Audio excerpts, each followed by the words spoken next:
Hey guys, Andy here. So it's Pixel Day. I'm always excited by Pixel Day. It's actually come sooner than I was expecting. When I placed my order, they were telling me October 30th for the device. That's like a week and a bit away. That's next Wednesday. So I'm thinking, oh, I'll get to pick it up on the Thursday. It's my day off. But then to my surprise, yesterday, which was the 21st, I got the email saying, your order's been dispatched. When I read the title, I almost thought, what? That's not the phone, surely. Did I order something else from someone? And I tapped, it's the phone, oh my God. So I've just got back from picking it up. Here she is. You'll see I've color coordinated for today. So I went with the Pixel 4, which could be interesting. So I looked back, it's not since the Nexus 5 have I been on a smaller device really. But I quite enjoyed using the Pixel 3a smaller, the regular sized. So I thought, well, when the 4 comes out, maybe I'll give a smaller device a go. And when I saw the pricing, so this one was $669 to go to 128 gigs. This is the 64 gig version because that's all the OSA Orange comes in. To go to the 128 gig was another £100, so $769. To go to the XL 64 gig was $829, and then to go up £100 for the 128 gig. As I say, I went for the OSA Orange that is clearly white and just black. The clearly white and the OSA Orange being a matte colour and the black being glossy, which is a little bit weird. I don't quite know why they went from one to the other. So to be honest, I want to get into this thing basically. I'm really excited.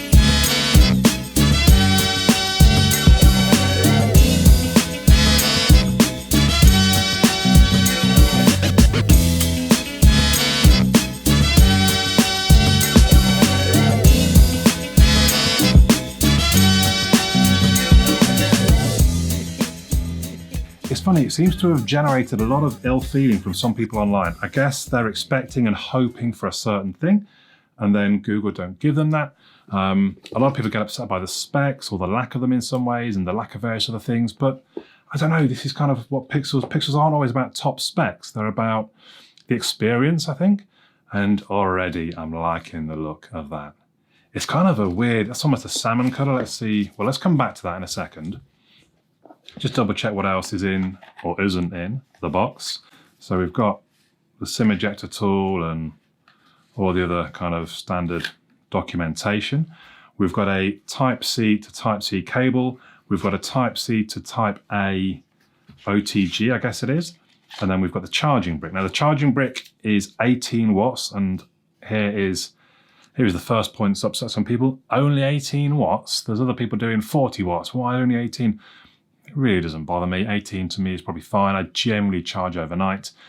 We do have a return of wireless charging, and apparently fast wireless charging from any fast wireless charger. So the Pixel 3, they said it's got to be a Google sort of, they tried to define what fast wireless meant and what it needed. And they've kind of backtracked a bit from what I understand. So you can now fast wireless charge on any fast wireless charger. And that's 11 watts. Previously it would have been 5. So yeah, that's the sort of contents. It's not overly excited by anything in there. But what it isn't in there, no buds and no adapter. Again, that's got some people upset. Doesn't bother me. I don't think I've used wired headphones for about 4 years. Well, maybe once or twice, but people just need to move on. Maybe it's because I'm not an audiophile. I cannot tell any difference. I'd only have to charge mine every 2 or 3 weeks. It's not a big, I don't get it, I suppose. I kind of do, but at the same time I'm saying just move on. It's the future. You're going to look back in years to come, or people will say, what, you have to actually plug something into it to hear it.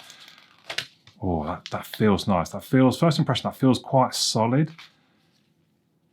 Not weighty, so it's 162 grams, and it is 8.2 millimeters thick.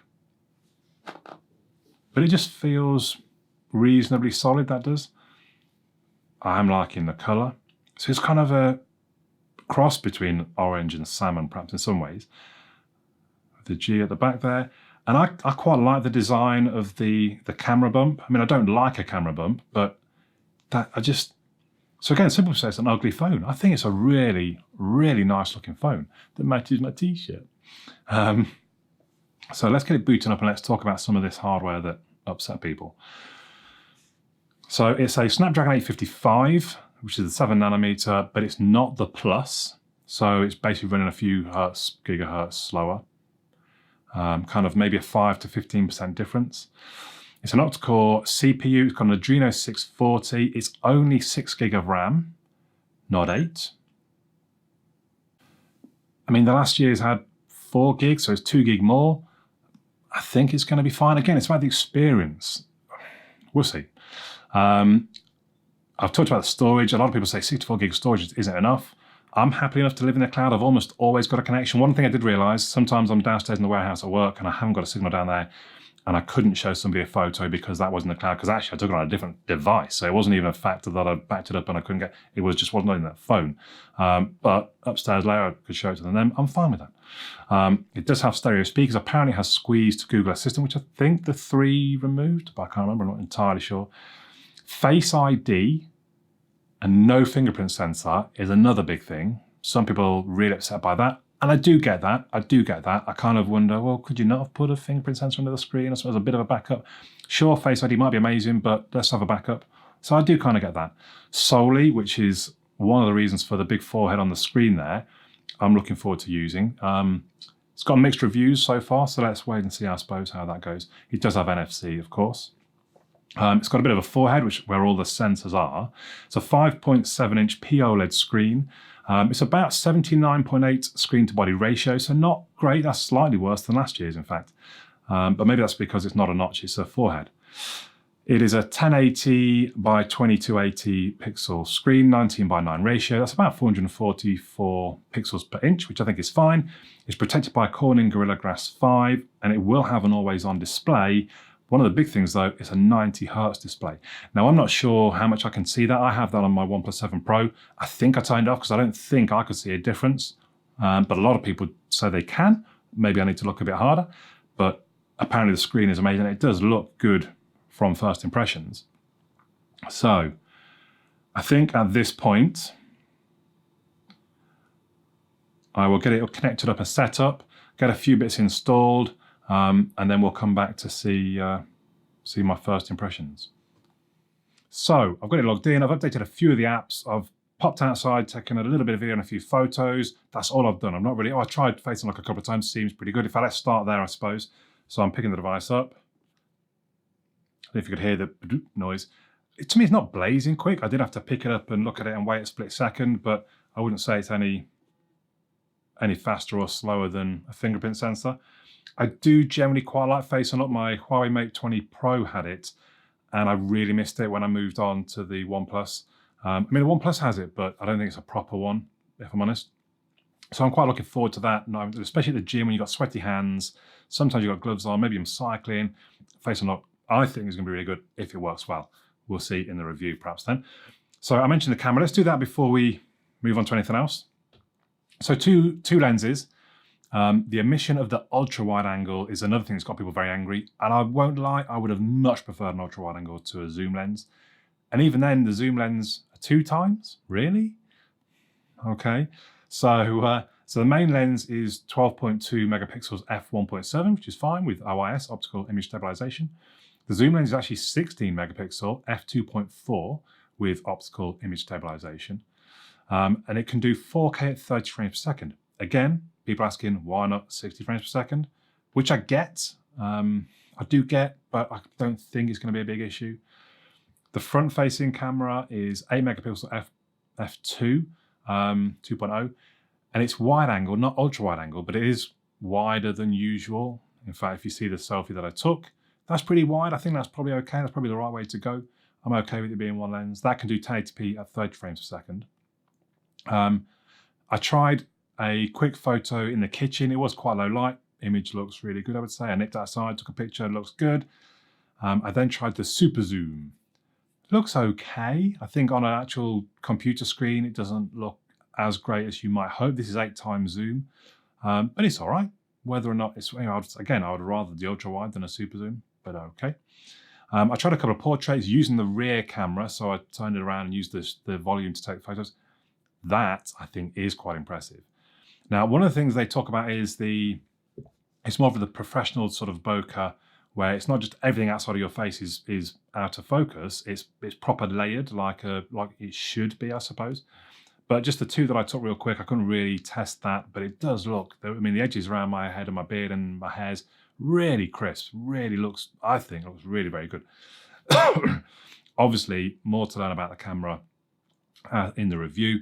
Things like astrophotography I've got to try when it gets dark, where it's like a 3 or 4 second long shot, but you get all the stars in it, so that'll be quite interesting. And just things like the auto white, or the AI assisted white balance. So I did see a couple of photos from an event my brother went to this weekend where he was just all purple because all the surrounding, everything was purple. And I thought that would have been really interesting to see what the Pixel did, because in theory, it turns you to a person color rather than purple. There's a lot of stuff going on in the software. They talked a lot about ambient computing, and a lot of the improvements, you're probably not even going to know are going on. You're just going to see a great photo or whatever else, and you won't necessarily realize that it's because of Google and Android that it's been able to do that. So let's move on to the software. And again, let's just check the old, pretty quick. Now, one of the things that I think could be very useful and very interesting for some people is this new recorder app. It's essentially just like a dictation app, but it transcribes you in real time. I think this is because of the neural chip or neural core that they've included in the Pixel 4. So I don't know that it'll be, I think I've read that it will be on other phones, but it'll be interesting to see if it keeps up. And as I record, hopefully when we go to transcription, there's everything that I'm saying coming along in real time. And possibly what's going to be really useful is you can then search any of your voice recordings for any words you might have said. So let's add, locate, yeah, whatever, that's fine. When using the app. So let's save that. Search, I'm sure I said search. So there you can see that. So it even marks in the search any of your voice recording. And you can go straight to it. Oh, that's interesting. There we go, back. Transcript, and there it is highlighted. So I don't know, it seems really cool, and it feels like it could be very useful. I'm not entirely sure what for just yet. One thing, apparently it doesn't know the difference between two different voices, which is a shame, because it would be great if it, even if it just said person A, person B, and you would think it must know the differences. So if you're having a meeting with somebody, you say, like, do you mind, I'm going to record this just because it's easier for me to then find stuff afterwards. Yeah, no problem. And you get the two different, and you can search for things people said. I think that could be amazing useful. I mean, it still could be. You'd have to remember who said what, though, I suppose. But I thought that could be really handy. Live captioning. Now, we're going to go in and kill two birds with one stone, perhaps, in some ways, because I want to hear what the speakers are sound like, and at the same time, obviously, look at the screen. Let's get a video that we know I won't mind being used.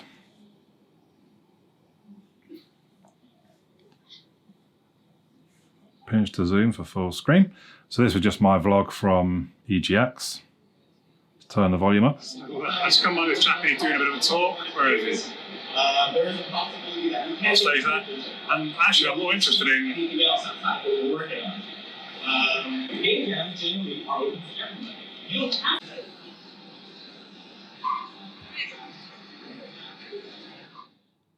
So I'm not sure what's going on with the live captioning. I've just been a quick look through settings. I've turned on captioning in the settings, and videos I've seen, you press the volume, you've got a little something next to the volume slider. But I'm looking through the settings, looking everywhere, I can't see. So maybe it's not in the UK. That will be quite annoying. Well, to be fair, I'm really not that bothered by live captioning, but it's just no one likes it when it's not available in their air, I suppose.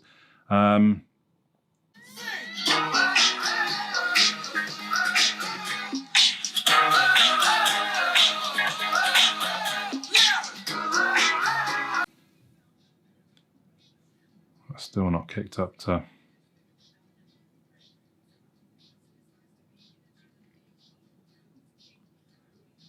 the screen looks pretty good. People do comment how great the screen is. Obviously the 90 Hertz refresh rate is a big factor. So is there anything else we want to have a quick look at? Oh, I've not installed yet Geekbench. So what I'll probably do is get that installed. We'll come back just to get the Geekbench score.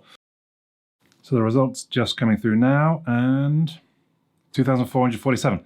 Now, unfortunately, This is the first time I run Geekbench 5, so I have no idea what that compares to.